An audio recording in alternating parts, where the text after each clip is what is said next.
জনাব মল্লিক, আপনাকে স্বাগত জানাচ্ছি। শুভ সকাল, নিশ্চয়ই ভালো আছেন।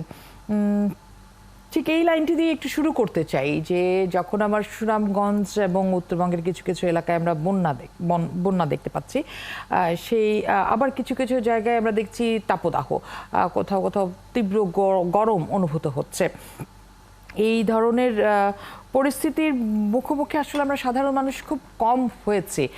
আপনার কাছে একটু ব্যাখ্যা জানতে চাই যে কেন এরকম হচ্ছে।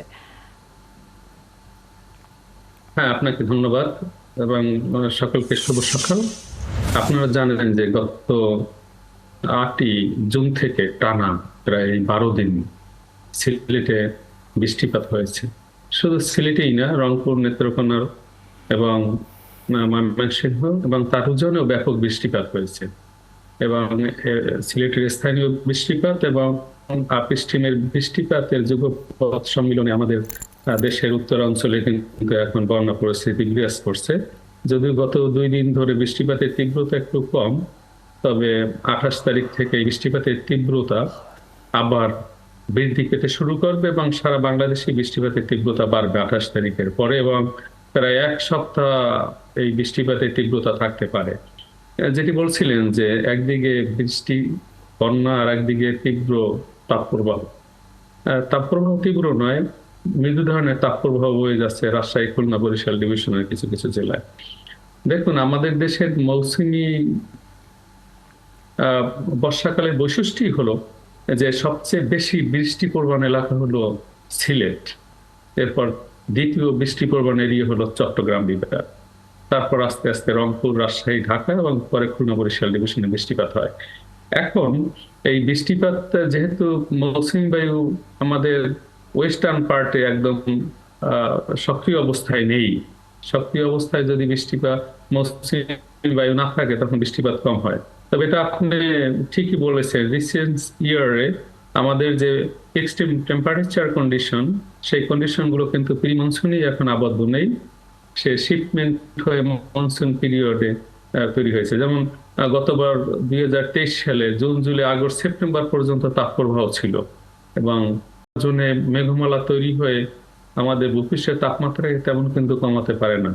যদি মৌসুমী বায়ু নিষ্ক্রিয় অবস্থায় হয়ে যায় তখন সূর্যের কিরণকাল বেড়ে যায় এবং তাপমাত্রার ঊর্ধ্বগতি পরিলক্ষিত হয়। সেই কারণে বিশেষ করে রাজশাহী, রংপুর এবং খুলনা এবং বরিশাল বিভাগের কিছু কিছু অঞ্চলে মৃদু ধরনের তাপপ্রবাহ অব্যাহত রয়েছে এবং এই বিদ্যমান তাপপ্রবাহ আগামী 28 তারিখের পরই কমে যাবে, কারণ 28 তারিখ থেকে প্রায় সারা বাংলাদেশে ব্যাপক বৃষ্টিপাতের সম্ভাবনা রয়েছে। সেক্ষেত্রে একটু জানতে চাই জনাব মল্লিক, তুলনামূলক কি এবার বর্ষাকালে বৃষ্টিপাত কম হচ্ছে এবং একই সাথে রাজধানী থেকে সেই বৃষ্টিপাতের পরিমাণ কম? আপনাকে ধন্যবাদ। দেখুন, আমরা আমাদের একটি আন্তর্জাতিক সংস্থা রয়েছে যে south Asian climate Outlook forum, এবং সেখানে এই দক্ষিণ এশীয় মেট্রোলজিক্যাল সেন্টারের আবহাওয়াবিদ এবং জলবায়ুবিদরা অংশগ্রহণ করে এবং একটা কনসেনসাস রিপোর্ট দেওয়া হয়। সেখানে আমরা উল্লেখ করেছি এবং বাংলাদেশ আবহাওয়া অধিদপ্তরের মনসুন ফোরাম আমরা তৈরি করে থাকি। সেখানে আমরা বলছি এবার বর্ষাকালে বৃষ্টিপাত স্বাভাবিকের একটু বেশি থাকবে। জুন মাসে আমরা স্বাভাবিক বৃষ্টিপাতের কথা বলেছি। এর মধ্যে 25 তারিখ পর্যন্ত যদি আমরা সিলেটের বৃষ্টিপাত কথা বলি, সেখানে 818.4 মিলিমিটার 30 দিনে বৃষ্টি হওয়ার কথা, কিন্তু অলরেডি 25 দিনে 681 মিলিমিটার বৃষ্টিপাত হয়েছে এবং এই 25 দিনে সিলেটে কিন্তু 293% বৃষ্টিপাত বেশি হয়েছে। তবে ঢাকায় বৃষ্টিপাত এখন পর্যন্ত কিছুটা কম আছে। তবে যদি আমরা টোটাল কান্ট্রির হিসাব করি, মাস শেষে দেখা যাবে যে বৃষ্টিপাত স্বাভাবিকের কাছাকাছি আসছে এবং বর্ষাকালে ঢাকায় কিন্তু কম বৃষ্টিপাত হয়।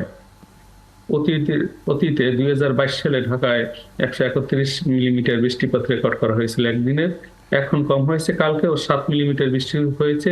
হালকা বৃষ্টি হচ্ছে, কিন্তু এই গরমের অনুভূতির তীব্রতাকে কমাতে পারছে না। তবে আমরা আশা করি 28 তারিখের পরে ব্যাপক বৃষ্টিপাত হবে সারা বাংলাদেশেই। তবে উত্তরের জেলাগুলিতে বৃষ্টিপাতের তীব্রতা থাকবে এবং তার আপস্ট্রিমেও বা উজানেও বৃষ্টিপাতের তীব্রতা কিন্তু অনেক বেশি থাকবে 1 সপ্তাহ জুড়ে। সেই 1 সপ্তাহের আশায় আমরা ভালো থাকার চেষ্টা করি যে আচ্ছা এখন না হোক আর দুদিন পর ভালো বৃষ্টি হবে, তখন নিশ্চয়ই মন ভালো হবে, তখন নিশ্চয়ই গরম কমবে, সেই আশাতেই আছি। অনেক ধন্যবাদ জনাব মল্লিক আমাদেরকে সকালবেলা সময় দেওয়ার জন্য। ভালো থাকবেন।